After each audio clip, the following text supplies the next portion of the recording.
In Night of the Living Cat Episode 7 titled Mall Mayhem, based on the ongoing adaptation of the manga's post-outbreak survival arcs, this story picks up directly from the cliffhanger of the previous episode, where Kunagi and his ragtag group consisting of the resilient cat Kafei owner Kaoru, the allergy-plagued youngster Tanishi, and the pragmatic newcomer Arata are dispatched by Grandma, the stern leader of the Wendelstein Citadel, to investigate a missing scouting team at a sprawling abandoned shopping mall.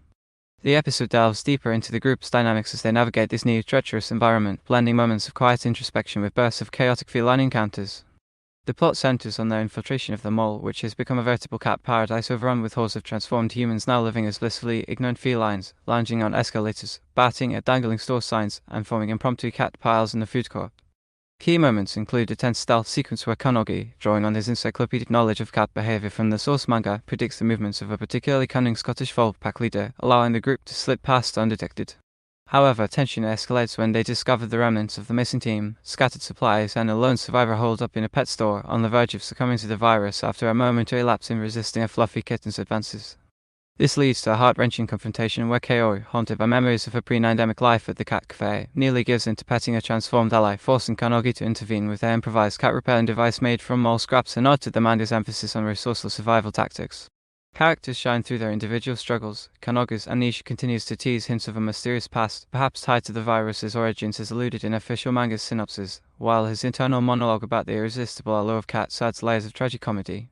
Kaoru provides emotional depth, her nurturing instincts clashing with the harsh reality, and Tanishi offers comic relief with his constant sneezing fits that inadvertently alert nearby cats. Arata, introduced in recent episodes, emerges as a voice of reason, questioning Grandma's leadership and hinting at broader conspiracies within human strongholds. The atmosphere is a masterful mix of heart and whimsy, eerie silence broken by distant meows, shadows cast by flickering mall lights on adorably at deadly fireballs, creating a surreal post-apocalyptic vibe that echoes the manga's unique twist on zombie tropes, where the enemies are too cute to hate. The animation in Episode 7 continues the series' distinctive style, produced by OLM under the direction of Tomohiro Kamitani with Takahashi Mek's executive oversight, which effectively captures the manga's blend of horror comedy through a combination of fluid 2D character work and deliberate CG for the cats. The human characters are rendered with expressive detail. Kunagi's facial animations during his temptation scenes convey a palpable internal conflict, with subtle twitches and sweat drops amplifying the psychological strain. Action sequences, like the group's frantic escape from a collapsing mall section amid a cat stampede, showcase dynamic camera work and smooth choreography, drawing from Mag's cinematic flair for visceral chaos without overwhelming the viewer. However, the CG cats remain a divisive element while they add an uncanny valley effect that enhances the eerie atmosphere, making the felines feel otherworldly and slightly off-putting in line with the source material's intent. Some models appear stiff during group movements, occasionally breaking immersion. Praise is due for the background art. The mall's dilapidated grandeur, with overgrown plants and scattered cat toys, is richly detailed, evoking a sense of lost civilization from official concept art shared in anime news. Sound design complements this, with Koji and the score mix intense strings during stealth moments and playful, ironic jingles for cat close-ups, though the inserts on Night of the Living Cat feels a tad overused in the climax. Overall, the animation strikes a balance, elevating the manga's static panels into lively, engaging visuals, but could benefit from more polished CG integration to avoid minor distractions. Episode 7 of Night of the Living Cat solidifies the series as a refreshing take on apocalyptic storytelling, faithfully adapting the manga's core themes of temptation and survival while injecting fresh tension through group missions and character backstories.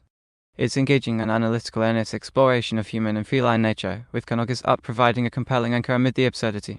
While the episode excels in building suspense and humor, it occasionally leans too heavily on repetitive resist pet gags, which, though true to the source, risk feeling formulaic without bolder plot advancements. That said, the balance of praiseworthy world-building and constructive criticism for pacing makes it a strong mid-season entry. Expectations for the series remain high, with hints of Kunagi's past and potential Citadel intrigue drawn from manga volumes. I'm optimistic about escalating stakes towards a satisfying climax, perhaps delving into virus origins or larger human-feline conflicts. If it maintains this momentum, Night of the Living Cat could claw its way into cult classic status among horror comedy anime.